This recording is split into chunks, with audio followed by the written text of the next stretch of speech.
او بیا هغه مهاجرین صحابه والسابقون الاولون بیا انصار او بیا جميع صحابه کرام يدخلون في دين الله افواجا رب کائنات فوج در فوج راوستو په خپل اسلام کې په خپل دین کې د خلکو له هدایت ورکو داخلي او قیامت پر راتون کې مسلمانانو ته موږ تاسو دا حکم فرمایل والذین اتبعوهم باحسان والسابقون اولون من المهاجرين والانصار والذین اتبعوهم باحسان مهاجرین انصار سابقون اولون ورسره قیامت پر کوم خلق چې دوی اتباع کوي د دوی په نقش قدم باندې روان وي رضی الله عنهم ورضوا عنه رب کائنات بدوی ناراضی وي دوی بد الله ناراضی وي اعوذ بالله من الشیطان الرجیم بسم الله الرحمن الرحيم وإذا جاءك الذين يؤمنون بآياتنا فقل سلام عليكم كتب ربكم على نفسه الرحمة أنه من عمل منكم سوءا بجهالة ثم تاب من بعده وأصلح فأنه غفور رحيم وكذلك نفصل الآيات ولتستبين سبيل المجرمين صدق الله العظيم دین مخکی آیتونو مبارکو کی چکم مضمون بیان شو او د دې آیتونو مبارکو چکم شان نزول دی هغه داوا چې سرداران قریش سرداران مکه مشرکین مکه او سرداران هغه نبی کریم صلی الله علیه وسلم ته دا خبره مخه ته کې خوسته چې مونږه ستا په مجلس کې کینو ستا خبري اورو خو په شرط دی چې دا فقیران درویشان او دا چې کوم مهاجر یو زین بل زین راغله دا ته خپل مخفل نه پاسه وا مونږ چونګه لوی خلک یو لوی سرداران یو نو مونږ تخپل ځان خنخ کار چې دوی سره کینو نبی کریم صلی الله علیه وسلم زړه کې دا اراده وکړه چې خپل دا مرګ می یو طرف ته بکم لک ساعت د پاره کې دې شي دي سردارانو ته هدایت ملو شي الله رب کائنات د دې خبرې ممانعت او فرمایل او دغه صحابه کرامو عظمت او فضیلت بیان او فرمایل چې زما محبوب پیغمبر دغه فقیران درویشان مخلصین صحابه دا د ځان نه لري کوما کدا د ځان نه لري کو نو په دې وخت کې به ظلم کوون کو نه او دغه شان مونږه د دې خبرې ازمیخ کو پزینو خلقو پوری چې دا مشرکین وای چې آیا دغه مهاجرین صحابه چې کوم یو ځای بل ځای نه راغلي دي الله جل شانه زمون په منځ کې په دوی باندې احسان کړی دی چې دوی ته ایمان دولت ورکړی دی دوی مسلمانان کړی دی استهزاء دوی پوری خندا او تمسخر به کو الله رب کائنات فرمایل چې الیس الله باعلم بالشاکرین یا الله جل شانه د شکر گزار خلق باندې په نه دي یعنی الله رب العالمین ته علم د چې کم خلق د ایمان قابل دي کم زړونه د ایمان قابل دي او کم خلق زما د پیغمبر د معیت او د صحبت د لپاره اهل دي الله جل شانه په دې باندې خپويږي نو چونکه دا یو داسې واقعا وا چې د کفارو طرفنا درخواست کول نبی رسول الله والسلام طرفنا هغه درخواست اوریدل نو دا دغه صحابه کرامو د پاره د دل ازاری او د خفقان باعث الله رب کائنات پدی آیت مبارکو کی رسول کریم صلی الله علیه وسلم تا امام الانبیاء تا امام الاولیاء تا سید الاولین والآخرین تا امام الانبیاء خاتم النبیین جناب محمد مصطفیٰ صلی اللہ علیہ وسلم تا دا حکم فرمایل زما محبوب پیغمبر چې کله دغه خلق تا تراشی نو ته دوی باندې سلامتیا ویا سلام پی واچوا په دوی باندې او دوی ته بشارت ورکا زیر ورکا چې الله رب العالمین په تاسو باندې رحم و کرم کول پزان باندې لازم کړی دی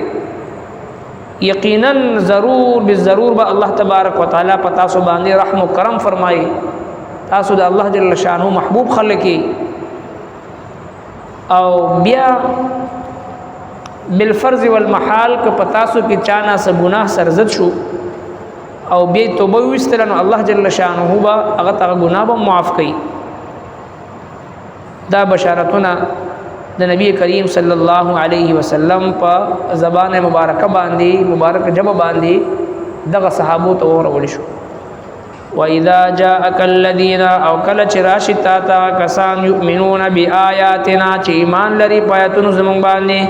فقل نتورتو یا سلام علیکم سلامتیا دې پتا سو باندې كتب ربکم لازم کړی دې رب استاسو علی نفسه الرحمه خپل ځان باندې رحم کول سلامتیا دې پتا سو باندې او دیم دا چې لازم کړی دی استحسانا الله جل شانه باندې د بندگانو اس شی لازم نه دی سو په لازم کول نشي رب کائنات چې دا ټول انسانان ټول انسانیت چې جهنم ته واچي رب کائنات نه سو تپوس کول والا نشته دی او کټول جنت ته داخل کی بیا هم څوک ته تاسو کول والا نشته دی لا يسأل عما يفعل وهم يسألون هغه داسې ذات دی هغه نه څوک د شي تاسو نشي کولی هغه به هر شي تاسو کوي نو لہذا الله رب کائنات استحسانا احسان په تور باندې انعام په تور باندې یو نعمت په تور باندې دغه صحابو ته فرمایي چې كتب ربكم على نفسه الرحمه استاسو رب پتا سو باندې رحم کرم کول پزان باندې لازم کړی دی یعنی تاسو هغه خلک چې تاسو باندې و یقینا الله جل شانه رحم کړی دی او رحم کوي با دا صرف د دغه خلکو د دلجوی د پاره او بل قیامت پر راتلون کی هغه خلک چې کم ځان ته مسلمانان وای دا غوی د اسلام او دا غوی د ایمان د پاره شرط داده قرآن کریم کې الله جل شانه بیانې والذین تبوؤوا الدار والایمان من قبلهم يحبون من هاجر الیهم ولا يجدون في صدورهم حاجة مما اوتوا ويؤثرون على انفسهم ولو كان بهم خصاصه سوره حشر کې الله جل شانه تفصیل ذکر کړی دی د ایمان د مدینه منوره په دور کې دا غینه رستو قیامت پورې چې کوم خلک مسلمانۍ کې دا غوی د اسلام د پاره دا غوی د ایمان د پاره په شرایطو کې یو شرط داده يحبون من هاجر الیهم اغوی دغه مهاجرین او صحابه سره د اسلام چې کوم والسابقون الاولون دي کوم خلکو ابتداء د اسلام د مضبوطولو د پاره د اسلام ترویج د پاره د اسلام نشر او اشاعت د پاره د اسلام سربلندۍ د پاره ابتداء چې کوم خلکو قرباني برداشت کړي خپل خزي کونډې کړي خپل بچي یتیمانان کړل او لاسونو کې هت کړي خپل کې بیړې پس کروټو باندې سملول شو په دګونو کې اوټ کول شو په تختیدار باندې زړند کړي شو د جسمونو اندامونه تی کټ کړي شو او قسم هغه سزاګانې هغه لور کړی شو خو هغه د الله رب العالمین په محبت کې په عشق کې داسې مستو چې هغه د خپل عقیده توحید نه یو قدم هم شاته نه دی اخی لہذا تر قیامت پورې د دین اسلام چې څومره نشر او اشاعت کیږي څومره خلک منځونه کوي عبادتونه کوي جهادونه کوي تبلیغونه کوي قیامت پورې چې څومره خلک لګیا دي د دې ټول اجرونه ثوابونه هغه حضرات صحابه کرام ترسیږي چې کم د دین اسلام بنیاد وګرځیدل کم صحابه کرام چې د مکی معظمه په خاور باندې هغوی به په سکروټو باندې سملولی شو، هغوی به په زنځیرونو کې وتړلی شو، راښکلی به شو او په ګرمو ګرمو شګو کې به سملولی شو، د هغوی په سینو باندې به تږي کېښودلی شي، هغوی به د نعره تکبیر الله اکبر د احد احد نعرې به یې لګول او په سکروټو باندې سملولی شو. نو هغه سکروټې چې دی د دوی د جسمونو د چربي د پګلاوېدو په وجه باندې د ویلې کېدو په وجه باندې به هغه سکروټې به مړې شوي او دغه شان هغه هر قسمه سزا دوی له ورکړې شو، خو دوی د دین اسلام سربلندۍ دپاره هر څه برداشت کړو. لہذا څرنګه چې مسلم شریف حدیث دی چې څوک د یو نیکۍ بنیاد کیږي قیامت پورې چې څومره خلک هغې پسې ځي نو هغه ته نیکي کوونکو ته پوره د هغې اجر هغه بنیاد کې ښودونکي ته پوره اجر و ثواب ورته میلاویږي چې څومره خلک په هغې باندې عمل کوي. دغه شان چې یو سړی د ګناه بنیاد کیږي قیامت پورې چې څومره خلک په ګناه کې مبتلا کیږي دته پوره هغه ګناه کې حصه میلاویږي چې څومره خلک یې کوي. لہذا افضل البشر بعد الانبیاء د حضرت ابوبکر صدیق رضی الله تعالی عنہ چې کله د نبی کریم صلی الله علیه وسلم باندې لاس باندې بیعت کې اسلام قبول کی، وړومبی مسلمان دی، وړومبی مؤمن دی، فوراً زی او په خپل مهنت او کوشش سره اته کسان راولي، اته کسان او لوی قداور شخصیات هغه راولي هغه په اسلام کې داخلي. لہذا اول هم ټول نه مخکې چې دی په اسلام کې داخلېدونکي ابوبکر صدیق دی او د هغې نه بعد د اسلام وړومبی مبلغ د نبی کریم صلی الله علیه وسلم نه بعد هغه د اتو کسانو جماعت راوستو، هغوی د نبی علیه السلام په لاس مبارک باندې بیعت وکړو، مسلمانان شو. اوس تر قیامت پورې چې څومره خلک مسلمانېږي او منځونه کوي او عبادتونه او ریاضتونه کوي په هغې کې پوره برخه او حصه د نبی کریم صلی الله علیه وسلم په لاس باندې وړومبی اسلام وړونکي بیعت کوونکي حضرت ابوبکر صدیق رضی الله عنه ته رسیږي. او بیا هغه مهاجرین صحابه والسابقون الاولون، بیا انصار او بیا جمیع صحابه کرام يدخلون فی دین الله افواجا، رب کائنات فوج در فوج راوستو په خپل اسلام کې په خپل دین کې د خلکو له هدایت ورکو داخلي او قیامت پر راتون کې مسلمانانو ته موږ او تاسو دا حکم فرمایل والذین اتبعوهم باحسان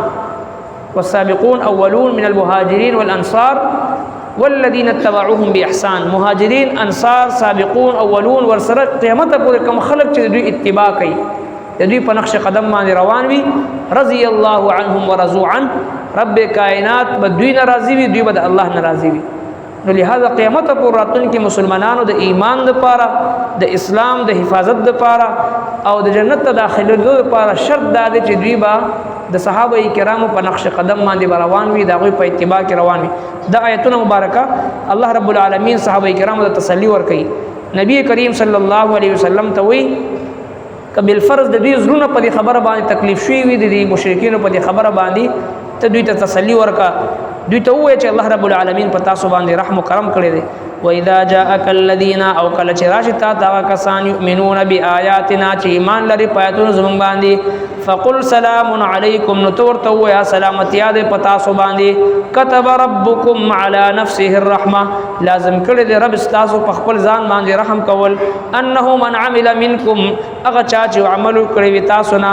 سوءا بد عمل بجهالة په ناپوهۍ سره ثم تاب من بعده بیا توبه وباسي رستو د دینا واصلح او نیک عمل وکړي فانه غفور رحیم، یقینا الله جل شانه بخون کی رحم کون کی. ربنا تقبل منا انك انت السميع العليم وتب علينا انك انت التواب الرحيم برحمتك.